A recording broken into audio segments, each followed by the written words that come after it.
জি, আসসালামু আলাইকুম। আমাদের কাছে একটা চ্যানেলে একটা প্রশ্ন আসছে হুজুর। একটু যদি আপনি আপনার আইডিয়াতে যদি থাকে, আপনি যদি আমাদেরকে বলবেন, ক্লিয়ার করবেন প্রশ্নটি। যারা সফরে যারা আমরা প্রবাসী যারা আছে, সফরে যারা আমরা যাওয়া আসা করি রমজান মাসে, এই কাতারের চাঁদ দেখে আপনি যে সফরে গেছে, বাংলাদেশে গেছে, তার তো রোজা একটা বাড়তি হবে এবং কেউ বাংলাদেশে ৫টা ১০টা রোজা মুখে রেখে পালন করে এদেশে আসছে, তার একটা রোজা কম হবে। এই ক্ষেত্রে আপনার আমাদের প্রবাসীদের করণীয় কি? যদি আপনার আইডিয়াতে থাকে একটু কাইন্ডলি প্রশ্নটা একটু যদি উত্তর দেন আমাদের দর্শকদের জন্য, কুইক বিডি চ্যানেল। মাশাআল্লাহ। আচ্ছা, আলহামদুলিল্লাহ। কুইক বিটিশনের পক্ষ থেকে খুব সুন্দর একটা প্রশ্ন হয়েছে, যেটা আমাদের দৈনন্দিন জীবনের জন্য এটা প্রয়োজন। এটা এখানে প্রশ্ন হলো দুইটা জিনিস এখানে। একটা হলো রমজান মাসের রোজা, কোনো ব্যক্তি বিদেশের মধ্যে প্রবাসের মধ্যে রোজা রাখছে, রমজানের রোজা রাখার পরে এই ঈদ করছে দেশে। তাহলে স্বাভাবিকভাবে বিদেশের মধ্যে রোজা আগে শুরু হয়, আমাদের দেশের মধ্যে ঈদ হয় পরে। অর্থাৎ তাহলে এখন এই ব্যক্তি কী করবে? এখন এর জন্য যদি বিদেশি হিসাব করে আমার দেশে মিললে তার একটা রোজা বাড়ি যায়, তাহলে এখন কী করবে? একে রোজা ছাড়তে পারবে নাকি রোজা রাখতে হবে কীরকম? তাই এই প্রশ্নের উত্তর হলো, যে ব্যক্তি দেশের মধ্যে যাবে একটা রোজা বাড়ি যাবে, এর জন্য রোজা রাখার মশলা হলো যেখানে যাবে ওই জায়গায় করবে। আর যদি দেশে যাওয়ার পর যদি চাঁদ দেখা না যায় তাহলে রোজা ছাড়া যাবে না। যদি ওই যে একটা রোজা আমাদের বেড়ে যায়, এটা আমাদেরকে রাখতে হবে, এটা ছাড়তে পারবে না।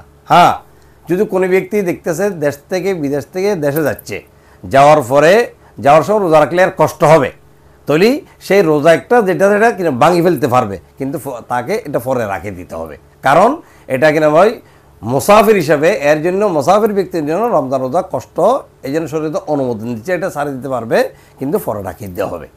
আরেকটা প্রশ্ন হলো, আমরা কিনা দেশে রোজা রাখছি, তো দেশের মধ্যে স্বাভাবিক রোজা শুরু হয় বিদেশের একদিন পরে চাঁদ দেখা দেয়, তাহলে আমরা দেশে রোজা রাখে প্রথম প্রশ্নের বিপরীত। প্রথম প্রশ্ন ছিল যে বিদেশে রোজা রাখছি, দেশে ঈদ করছে, একটা রোজা বাড়ি গেছে। দ্বিতীয় প্রশ্ন হলো, দেশে রোজা রাখছি, এখানে আমরা ঈদ করছি বিদেশ আসি, অথবা আমাদের একটা রোজা কম হয়, এরকম অনেক একটা হয়, তাহলে এখন এখানে ঈদ হয়ে গেছে, ওখানে দেশ হিসাবে রোজা 29টা হয়েছে বা 28টা 29টা হচ্ছে বা 28টা হইতেছে।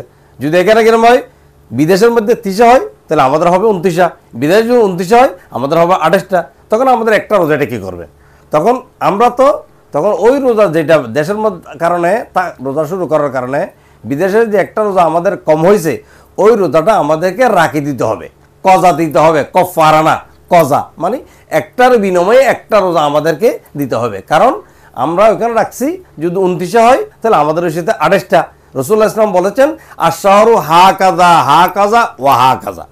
অর্থাৎ আবার বলেছেন, আশ-শাহরু হা কাজা হা কাজা হা কাজা। অর্থাৎ সাহাবায়ে কেরামকে রাসূলুল্লাহ সাল্লাল্লাহু আলাইহি ওয়াসাল্লাম বলেছেন, আরবি মাস হয়তো 30 হবে, তাহলে হা কাজা 10, হা কাজা 10, হা কাজা 10, 30। অথবা আবার দ্বিতীয়বার বলেছেন, আশ-শাহরু হা কাজা হা কাজা হা কাজা। অর্থাৎ একটা কিনা হয় আঙ্গুল আল্লাহ নবী বন্ধ করেছেন, তাহলে কিনা এখানে 29টা। তাহলে আমরা দেশের থেকে যদি কেন রোজা রাখি, বিদেশের মাঠে যদি কে হয় 29 হয়, তাহলে আমাদের হবে 28টা। এই জন্য 28কে কিনা হয় 29টা কিনা করার জন্য আমাদেরকে আরেকটা রোজাটা কজা দিতে হবে। কজা দিতে হবে কেন? কফারা নেই, কজা রইল ইচ্ছেকৃত, আমরা ইচ্ছেকৃত ভাঙি নেই, এটা ওই দেশে চাঁদ দেখা দেয় নেই বিদেই আমরা রোজা রাখি নেই, এটা আমাদের মন মতো শরীরের সম্মত করেছি, কিন্তু এইদিকে যে একটা কম পড়ছে, এই জন্য আমাদেরকে কজা দিতে হবে, অর্থাৎ একটার বিনিময়ে একটা রাখিতে হবে। আমরা ইচ্ছেকৃত করি না, এটা আল্লাহর হুকুম হয়েছে, এই জন্য আমাদের কাছে কফারা না, মানে একটাই আর 60টা বেশি দিতে হবে না। এই জন্য আমরা এভাবে প্রত্যেকজন আমরা খেয়াল করি। আর যদি সেম এটা কিনা রসুলাম যে 29 হলে, তাহলে কিনা 29 যদি হয়, তাহলে এই যে হবে কি 29 যে আমাদের একটা রাখতে হবে, কারণ 29 তারিখে। আর যদি 30 হয় বিদেশের মাঠে, তাহলে আমাদের একটা রাখলে 29 হবে, 30 হবে। এই জন্য 30 রোজার নামে দোনোদিকে পড়ে। এই জন্য মোট কথা হলো, দেশের থেকে কেউ যদি রোজা একটা যদি রাখার কারণে কম হয়, এই দেশে আসিয়ে এটা কিনা শাওয়াল মাসে বা যেখানে যাবে, শাওয়ালের বলে কোনো কথা নেই, রমজান মাসের রোজা কোনো ব্যক্তি যদি, এটা একটা মশলা আছে, রমজান মাসের রোজা যদি কোনো ব্যক্তি রাখতে না পারে, এখানে আরেকটা মশলা, এটা পড়লে আমাদের প্রশ্নের উত্তর শেষ। এখন এখানে প্রাসঙ্গিক একটা মশলা বলি, রমজান মাসের রোজা যদি কোনো ব্যক্তি যদি না রাখতে না পারে, সফরের কারণে, অসুস্থতার কারণে, অথবা মহিলারা এদের মাসিক হওয়ার কারণে যদি বা কোনো একটা মহিলার বাচ্চা হয়েছে রমজান মাসে রোজা রাখতে পারে নাই, তখন এই মহিলাটা বা এই ব্যক্তিটা রমজান রোজা কখন রাখবে? এই ব্যক্তি তার প্রশ্নের উত্তর হলো এটা কিনা রমজান যাওয়ার পরে বছরে যে 5 দিন রোজা রাখা মানা, ওই 5 দিন ছাড়া যে কোনো দিনের মধ্যে ওই রমজান মাসের কজা রোজা এটা রাখে দিতে পারবে যে কোনো দিনে। এরকম না যে শাওয়ালের মধ্যে রাখতে হবে, অমুক দিন রাখতে হবে, এটা কোনো নির্দিষ্ট নেই। এটা পুরো 11 মাসের মধ্যে যে কোনো টাইমের মধ্যে আপনি রাখতে পারবেন। এটা কিনা ভাই একাধারও রাখতে পারবেন, শাওয়ালও ফরও যে কোনো টাইমের মধ্যে যখন আমরা সুস্থ হবেন তখন রাখতে হবে। যদি এখন এটা কিনা ভাই যে কোনো দিন রাখতে পারবে। এখানে কিন্তু আরেকটা প্রাসঙ্গিক প্রশ্ন আছে, কোনো ব্যক্তি এমন অলস এই রমজান মাসের রোজার একটা রোজা রাখতে পারে নাই, এর পরের বছর রাখবে বলতে বলতে পুরো 11 মাস চলে গেছে, ওই রোজা একটা এটা রাখে নাই, আবার রমজান আসছে, এখন কি রমজান রোজা রাখবে দ্বিতীয় রমজান নাকি আগের রমজান? এটা আগের রমজানের একটা কম রাখতে পারে এটা রাখবে। তখন শরীয়তের মশলা দেখি দ্বিতীয় রমজান যেটা সামনে প্রেজেন্ট উপস্থিত হয়েছে ওইটা রাখতে হবে, ফরটা আবার কেন দিবে, এটা খেয়াল রাখতে হবে আমাদের।